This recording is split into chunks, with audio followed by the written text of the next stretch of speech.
Bismillahirrahmanirrahim. Assalamualaikum warahmatullahi wabarakatuh.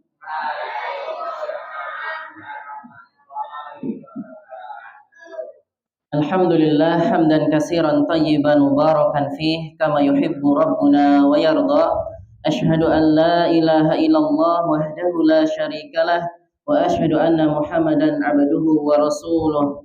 Allahumma salli wa sallim ala nabiyyina Muhammadin wa ala alihi wa sahbihi wa man tabi'ahum bi ihsanin ila yaumiddin, amma ba'd. Alhamdulillah para jamaah dan para santri yang kami cintai karena Allah, rahimani wa rahimakumullah. Insyaallah kita akan lanjutkan thalabul ilmi kita, belajar menuntut ilmu syar'i. Kita sampai pada bab yang keempat. Bab yang keempat judulnya sunnah yang fitrah. Sunnah yang fitrah, bab yang keempat. Sebelum kita masuk ke pelajaran, alhamdulillah di pondok kita sudah mendapatkan wakaf sepeda. Ada 14 sepeda wakaf ya. Nah, itu amanah daripada para wakif, para muhsinin untuk para santri semuanya. Jadi para muhsinin mewakafkan sepeda untuk antum, untuk transportasi, untuk berangkat sholat Jumat karena kita Jumatannya jauh, untuk belanja ke pasar, untuk kajian Ahad pagi. Ya, mereka semua ikhlas berharap pahala jariah. Dan Ustadz juga nyervis ya, Ustadz juga nyervis. Yang pertama itu 4 sepeda, itu servis habis 220, ganti rem, ganti ban. Kemudian yang kedua bawa 4, itu servis habis 230.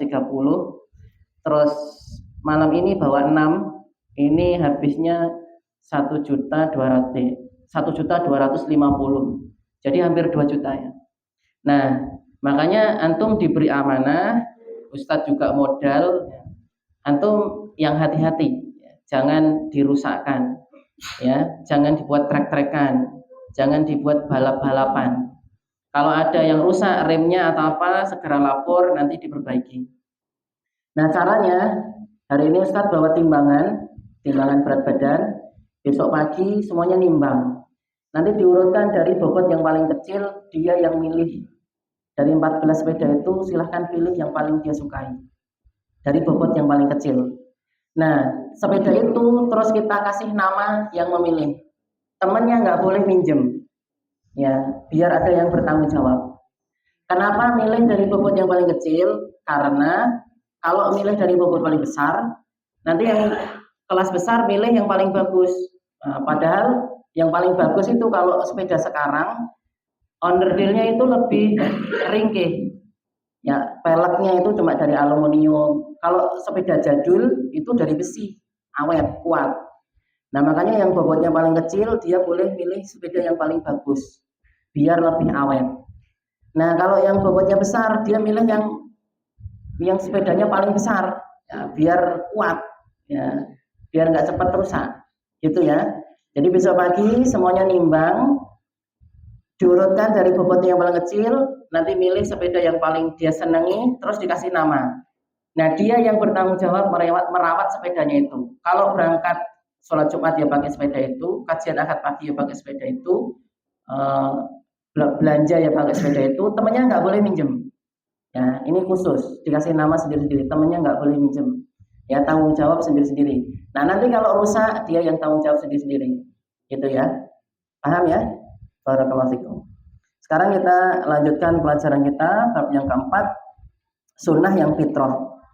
Diriwayatkan dari Abu Hurairah radhiyallahu anhu, qala Rasulullah sallallahu alaihi wasallam, bahwasanya Nabi sallallahu alaihi wasallam bersabda, khamsun minal fitrati. Khamsun minal fitrati.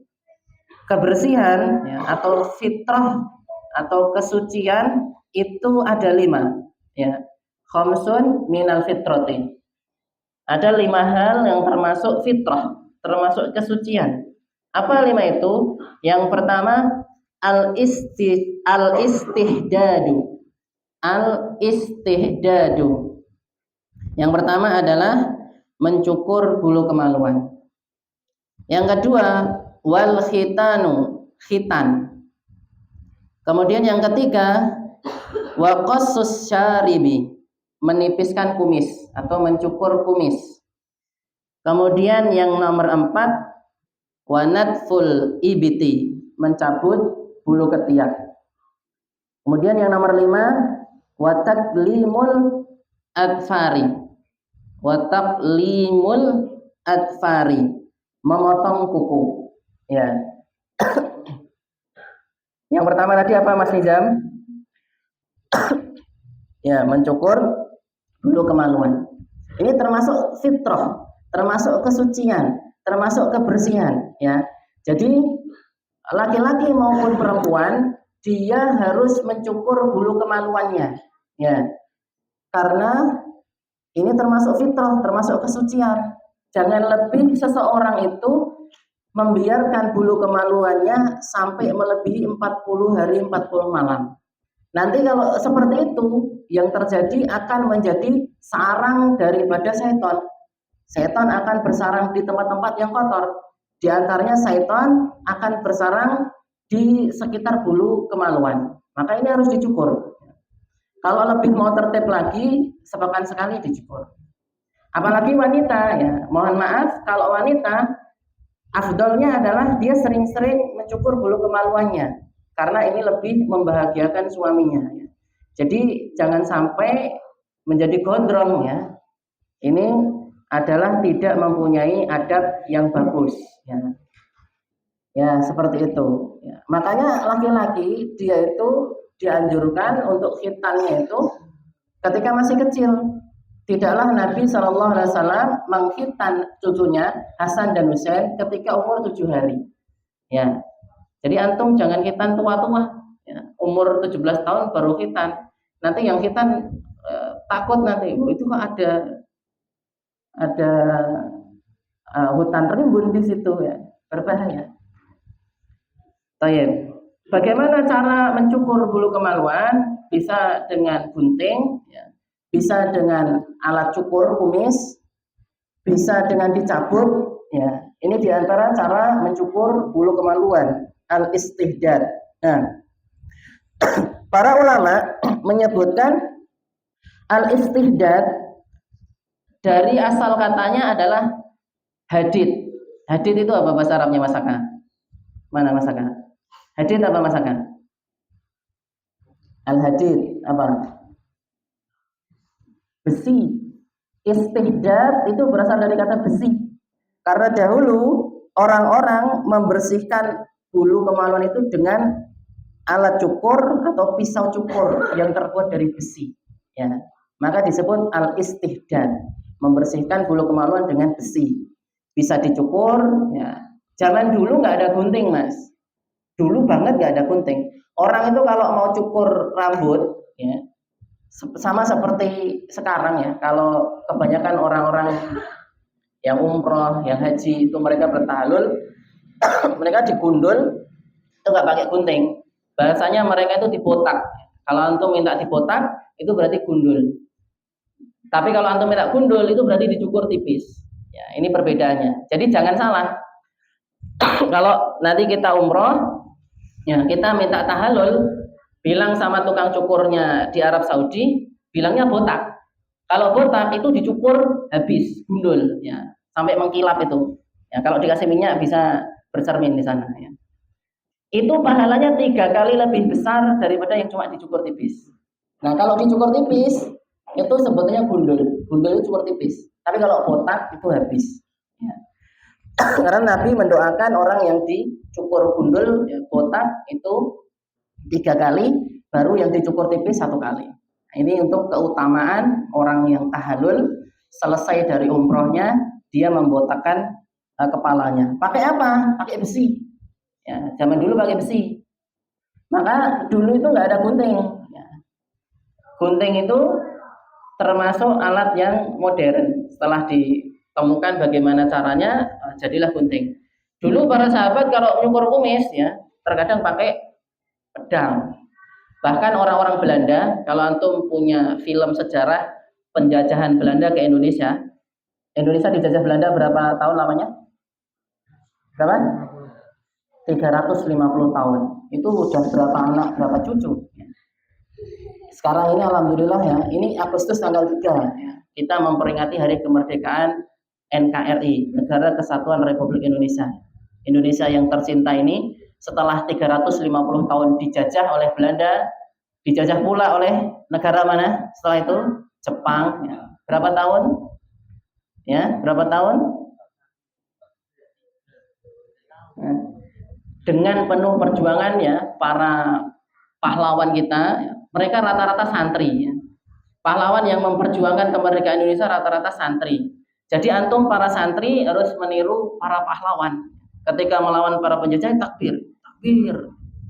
Jadi antum harus mempunyai semangat para pahlawan. Kita menghidupkan perjuangan mereka. Sekarang kita sudah nggak dijajah lagi.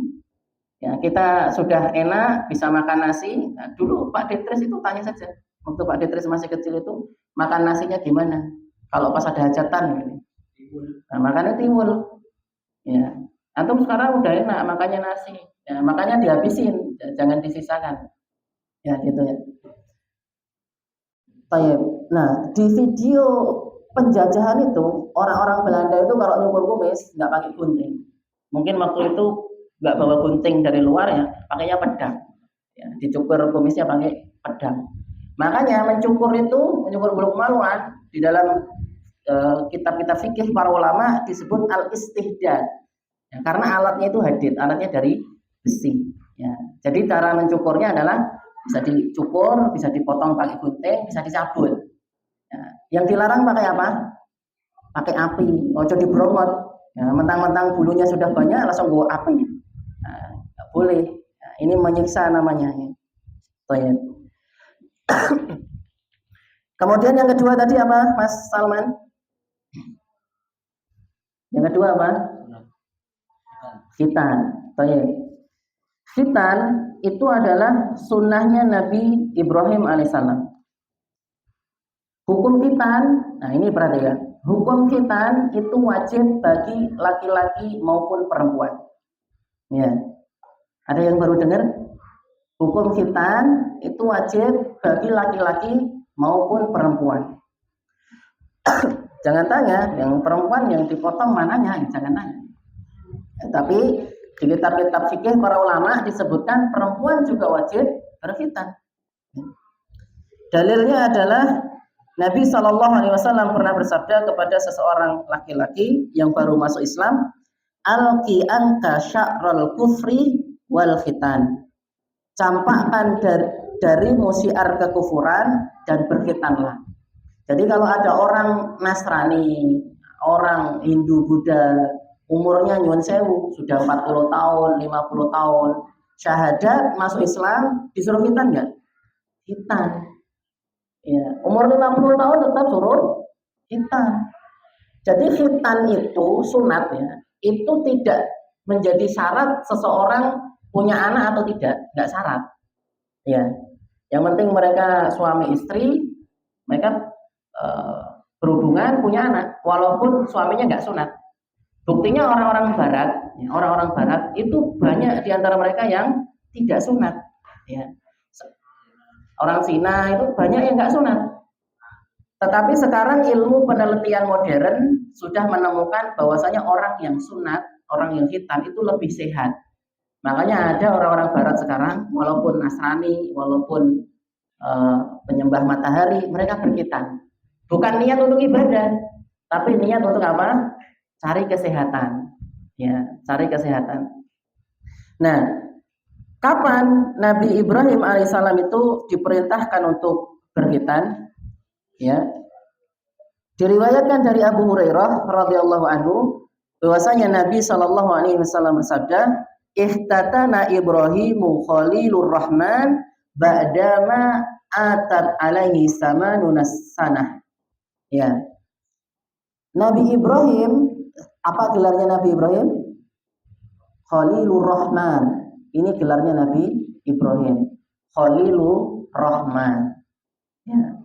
Kalau gelarnya Nabi Muhammad itu cukup banyak. Tapi gelar yang paling tingginya adalah juga Khalilur Rahman. Nabi Muhammad itu juga Khalilnya Allah, ya, juga Khalilur Rahman. Ada yang menyebut Nabi Muhammad itu Al-Mustafa. Makanya ada sholawat Mustafa, Mustafa, Mandail, nggak bisa. Ada sholawat Mustafa itu digelarkan atau dinamakan kepada Nabi Muhammad. Ada yang menyebut Habib, ya Rasulullah, ya Habibullah ini. Tetapi gelar yang paling tinggi untuk Nabi itu juga Khalilur Rahman. Jadi Habibullah sama Khalilur Rahman, lebih tinggi Khalilur Rahman. Ya, Khalilnya Allah itu dua nabi. Nabi siapa? Nabi Ibrahim dan Nabi Muhammad. Tapi lebih tinggi derajatnya Nabi Muhammad. Dan Nabi Muhammad itu adalah cucunya Nabi Ibrahim. Dari garis keturunan siapa? Nabi Ismail. Sedangkan nabi-nabi yang lain dari keturunan siapa? Ishak. Ya. Dari Ishak nanti lahir Nabi Yakub. Ya. Nabi Yakub itu punya anak 12. Yang paling terkenal Nabi siapa? Yusuf. Ya. Yang lainnya 10 anaknya yang lain itu juga disebutkan jadi nabi. Nah, istrinya Nabi Yakub itu adalah wanita tercantik dunia yang mempunyai paras setengah kecantikan wanita dunia. Maka laki-laki paling ganteng di dunia Nabi siapa? Nabi Yusuf. Nabi Yusuf itu kegantengannya adalah separuh ketampanan seluruh nabi di dunia. Ya. Dari sana nanti keturunan Bani Israel, Nabi Yakub itu namanya Israel, lahirlah nabi-nabi Bani Israel yang banyak. Di antara Nabi Musa, Nabi Harun, Nabi Isa, semuanya dari Bani Israel. Nabi-nabi setelah Nabi Yakub kebanyakan itu akan menjadi nabi di Bani Israel yang sekarang lagi perang ya di bumi Syam. Nabi Ibrahim diperintahkan untuk khitan ketika beliau berumur berapa tahun? Berapa tahun? Ba'da ma'atat alaihi samanuna sanah. Ketika Nabi Ibrahim berusia 80 tahun. Ya. Jadi Nabi Ibrahim nggak sunat dari kecilnya. Sebelum Nabi Ibrahim belum disyariatkan sunat. Ya, ketika Nabi Ibrahim berumur 80 tahun baru datang syariat untuk khitan ketika Nabi Ibrahim usianya berapa? 80 tahun. Jadi tidak ada alasan kalau sekarang ada orang yang masuk Islam berapapun usianya wajib bagi dia untuk khitan. Ya. Khitan ini mendapatkan pahala, dia adalah sunnah yang fitrah kesucian, dia ini adalah bisa menjaga dari najis. Makanya anak-anak ini ya diperhatikan kalau mau ke masjid, kalau pipis dibersihkan yang bersih. Terkadang kalau orang itu belum khitan ya, dia sholat, dia baca Quran, ternyata di ujung dari zakarnya itu masih ada air pipisnya. Nah, ini berbahaya. Bisa jadi sholatnya nggak ada apa-apanya karena dia membawa najis. Ya. Makanya anak kecil semakin kecil dikhitan semakin bagus. Ya, tidak terlalu sakit. Toyet. Ya. Kalau nanti terjadi kesalahan, misalkan terjadi kesalahan. Jadi yang pertama tadi khitan itu tidak syarat untuk seseorang itu punya anak. Kalau orang tidak khitan, dia bisa tetap punya anak. Tetapi ada kasus di zaman Nabi, salah satu hamba sahayanya Nabi, ya, kalau tidak salah namanya Maria Al-Qibtiyah, beliau dari Mesir. Itu ada seorang laki-laki yang juga dari Mesir, itu senantiasa membantu hamba sahaya Nabi ini, Maria yang melahirkan Ibrahim. Nabi merasa cemburu karena ini laki-laki. Nabi perintahkan Ali bin Abi Thalib untuk menangkap dan melarang laki-laki itu supaya dia tidak mengganggu keluarga Nabi. Setelah ditangkap sama Ali bin Abi Thalib, ternyata laki-laki itu dia buka pakaiannya dan qadarullah dia tidak punya kemaluan. Ya, kemaluannya itu dipotong sama tuannya dulu, atau dulu waktu peperangan dia kena senjata, kemaluannya itu dipotong habis. Benar-benar nggak punya kemaluan, laki-laki. Setelah dia buka seperti itu, akhirnya Ali sudah mengatakan, oh ya sudah, ini tidak mungkin mengganggu istri Nabi, tidak mungkin mengganggu keluarga Nabi. Ya. Karena ini bukan termasuk istri Nabi ya, ini hamba sahanya Nabi. Istrinya Nabi totalnya itu ada 11. Yang meninggal sebelum Nabi wafat itu ada 2. Maka ketika Nabi wafat, beliau meninggalkan istri 9, khusus untuk Nabi. Ya, khusus untuk Nabi. Dan hamba sahayanya ada 2. Nah, di sini diambil pelajaran apa? Bahwasanya kalau ada seseorang itu jangan takut-takut ketika dia menghitankan putranya. Karena kalau se ekstrim apapun ya, sampai toh dia itu dipotong semuanya, ini tidak menjadikan seseorang itu sebab kematian. Ya, jadi jangan khawatir.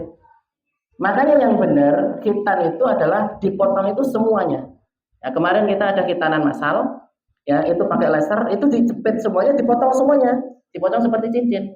Kalau dulu orang-orang dulu itu kalau khitan, ya kalau sunat itu nggak dipotong semuanya, yang bawah itu nggak dipotong. Nah ini makanya kurang sehat, kurang bagus. Kalau potong itu semuanya. Orang-orang dulu berpikiran, lah ini kan pembuluh darah, nanti nggak dipotong malah kenapa-napa jadi sakit atau apa? Tidak. Ya, seandainya pun kalau ada yang dipotong semuanya itu tidak menjadikan sebab kematian. Dan ini justru menyehatkan.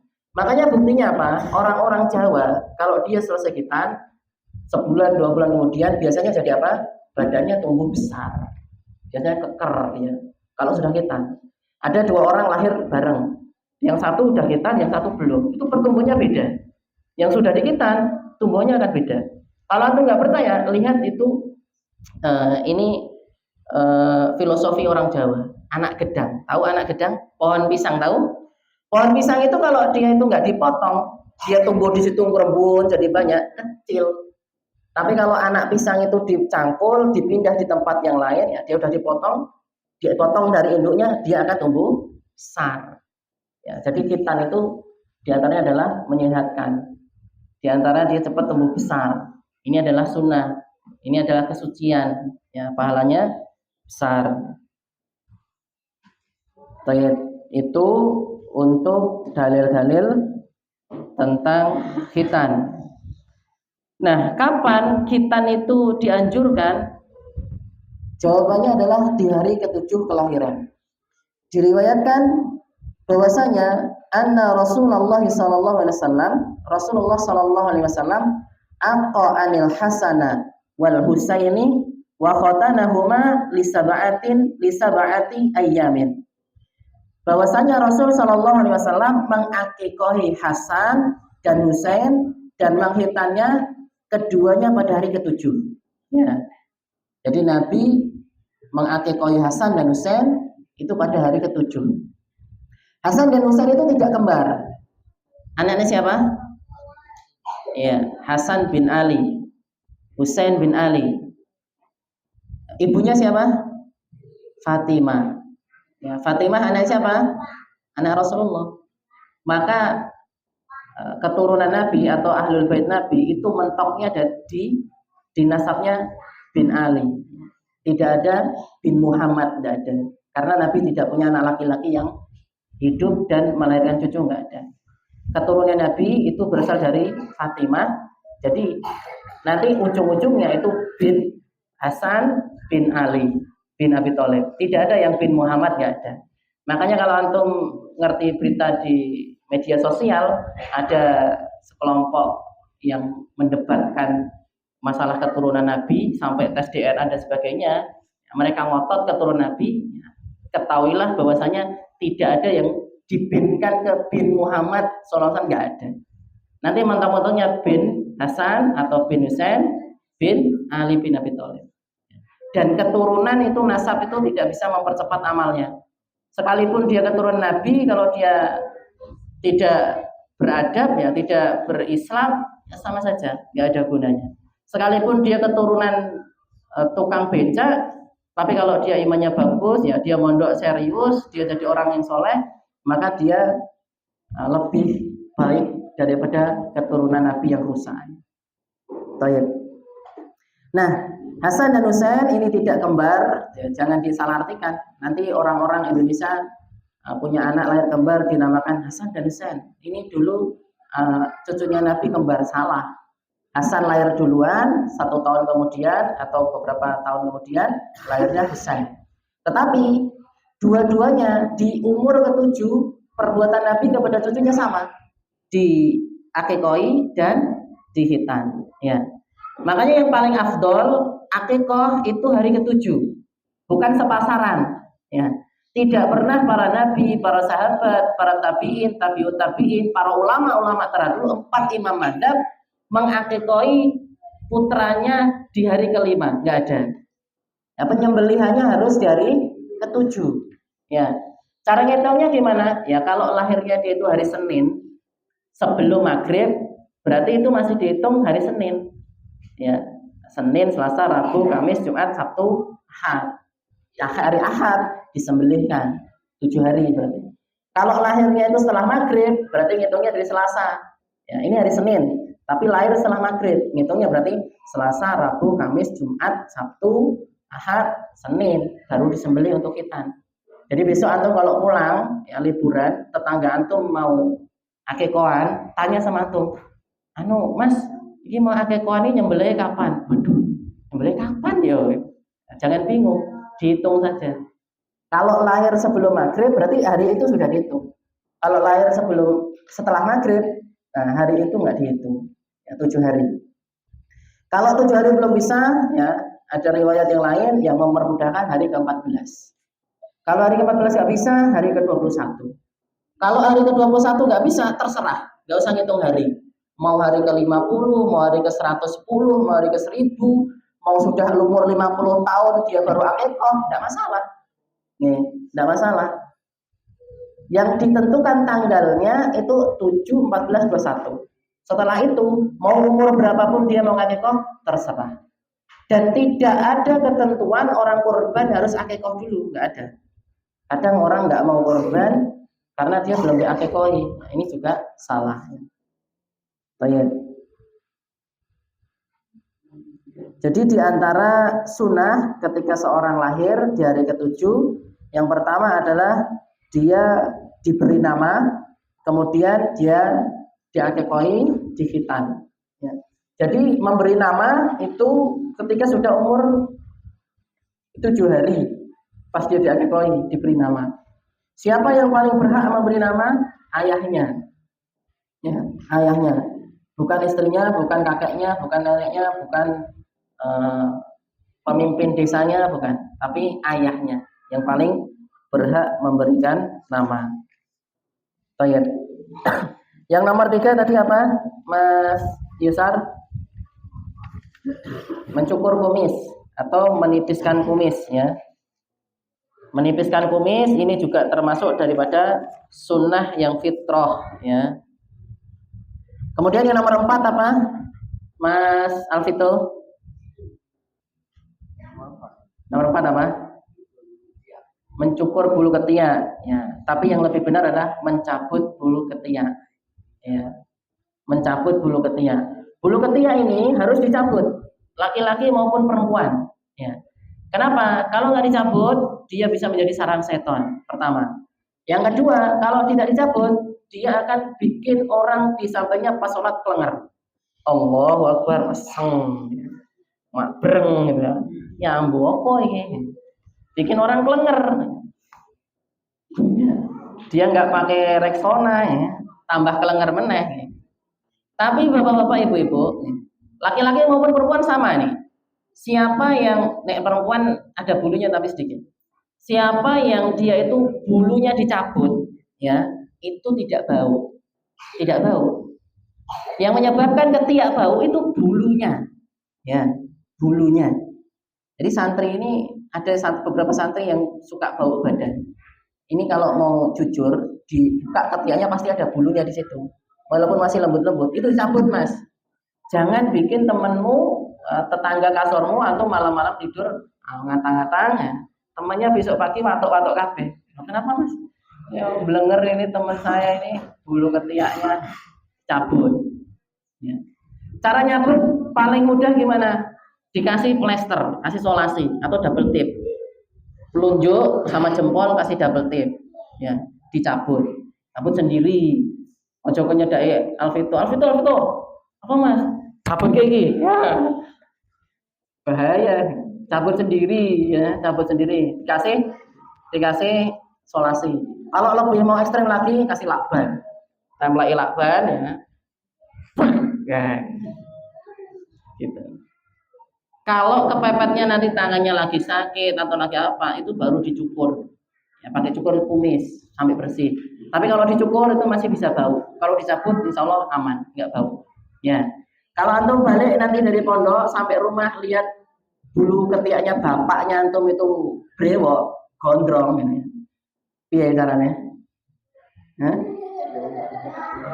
Oh jadi brogot. Ya, ajaran-ajarannya sapa ya. Antum datang tangannya sudah dikasih plester, nyuwun sewu Bapak, ini sunnah Nabi harus dicabut. Nah, kalau bapaknya antum sendiri dicabutkan, jangan minta upah, Pak, bulu siji sewu, bulu seket ewu, ya. Dicabutkan, ya.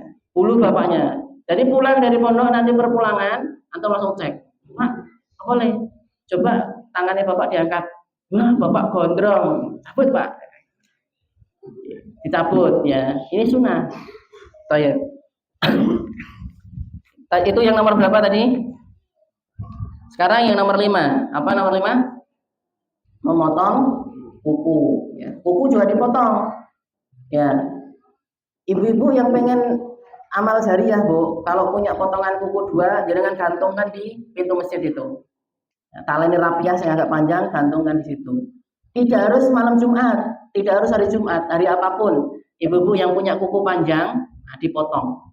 Ini sunnah pertama. Yang kedua, kalau sedang tandur, sedang macul atau matun, ya, di kuku-kuku ini kalau ada tanahnya itu namanya telur cacing. Ya, kalau di mikroskop di situ nanti ada telur cacingnya. Kalau langsung makan mulu ada telur cacing di situ, nah, bahaya. Nanti bisa netes di dalam pencernaan. Maka kuku ini harus sering-sering dibersihkan dan ini termasuk dalam kesucian. Oh ya, di riwayat yang lain itu ada tambahan. Ini tadi 5 ya. Di riwayat yang lain itu ada tambahan. Yang nomor 6 adalah memelihara jenggot. Ya. Kita lanjutkan dulu enggak apa-apa. Yang nomor 6 adalah memelihara jenggot. Ini juga termasuk sunnah yang fitrah. Kenapa?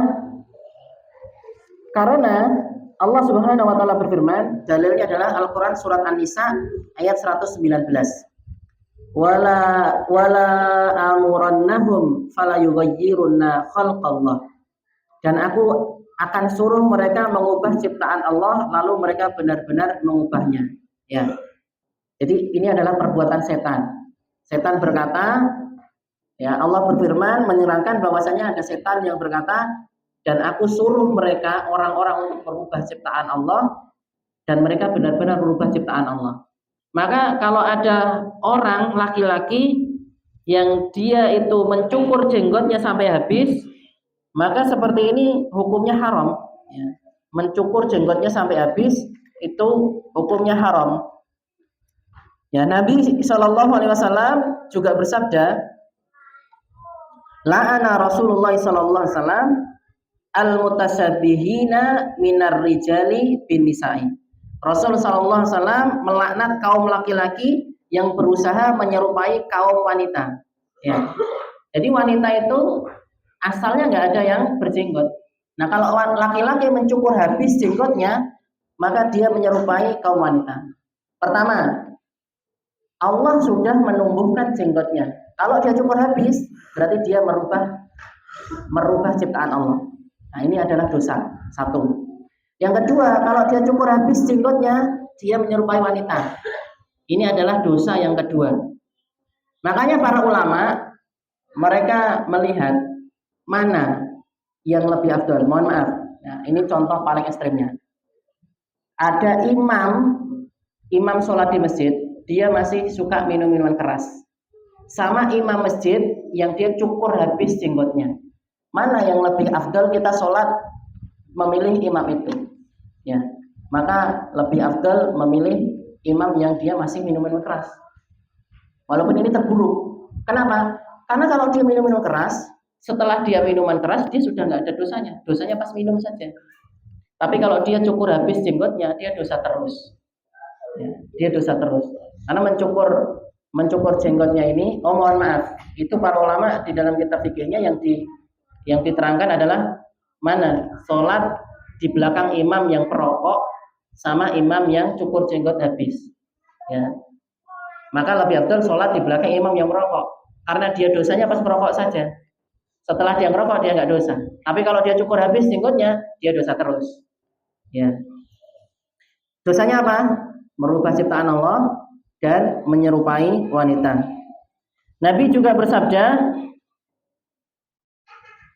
Juzzu syawarib wa arhu liha khaliful majusi.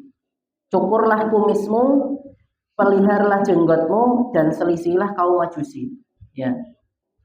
Cukurlah kumismu, peliharalah jenggotmu dan selisihilah kaum majusi. Baik. Jadi orang itu kalau memelihara jenggot ini adalah dapat pahala karena dia menyelisihi orang-orang majusi. Orang majusi itu penyembah api. Orang majusi biasanya dia mencukur habis jenggotnya, memanjangkan kumisnya. Nah maka ini terlarang. Dulu para penyanyi dangdut itu rata-rata cukur habis jenggot, dia pelihara kumis. Ini menyerupai orang majusi. Ini terlarang, ini berdosa. Ya. Juga diriwayatkan bahwasanya Nabi pernah bersabda, ini dari Ibnu Umar, khuliful musyrikin wa firrul liha wa aufu syawarib. Tampillah beda dengan kaum musyrikin, suburkanlah atau lebatkanlah jenggotmu dan pendekkanlah kumismu. Jadi orang majusi, orang musyrikin itu adalah orang-orang yang mencukur habis jenggotnya dan membiarkan tumbuh kumisnya. Kaum muslimin diperintahkan untuk melebatkan jenggotnya, mencukur kumisnya. Mencukur kumis dapat pahala, mencukur jenggot berdosa. Kapan boleh mencukur jenggot? Kalau sudah lebih satu genggaman. Ya, dulu Ibnu Abbas ketika haji jenggotnya sudah di atas satu genggam, maka itu baru dicukur.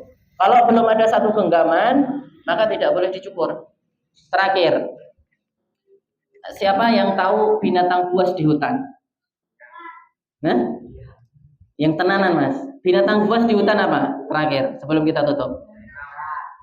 Harimau, serigala, singa, macan tutul, beruang, apa?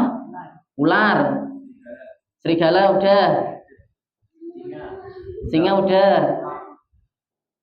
elang. Ya, semua binatang buas di hutan. Kalau binatang nggak buas, antum sudah tahu ya. Ada gajah, ada jerapah, ada kijang, ada zebra, ada kuda. Nah, itu binatang yang nggak buas. Semua binatang buas di hutan. Siapa yang menjadi raja hutan? Nah, siapa mas Teguh? Singa. Raja hutan itu adalah singa. Kenapa dia jadi raja hutan? Karena dia punya jenggot. Iya, nggak ada. Macan itu binatang buas. Terkadang kalau macan gelut sama singa bisa jadi minyak macan. Tetapi sebutan raja hutan tetap kepada singa. Karena macan tidak ada yang jenggotan, harimau tidak ada yang jenggotan, ular tidak ada yang jenggotan, serigala tidak ada yang jenggotan. Maka di dunia hewan saja sudah tahu orang yang paling gagah, paling pemberani, raja kami itu adalah singa karena dia punya jenggot. Makanya di dunia manusia orang yang paling ganteng, paling tampan, paling maco, paling keren adalah laki-laki yang berjenggot.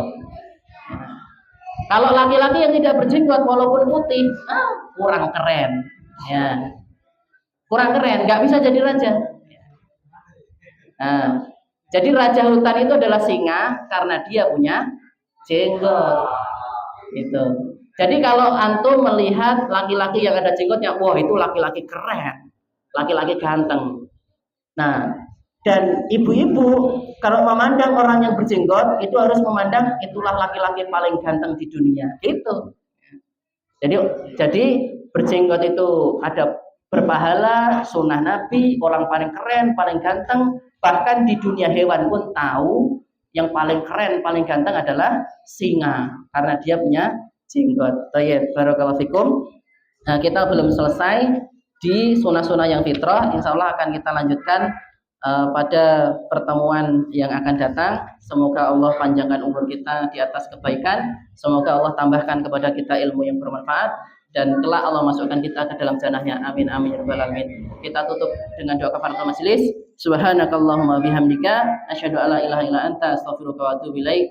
Akhiru da'wana alhamdulillahirabbil alamin. Wassalamualaikum warahmatullahi wabarakatuh.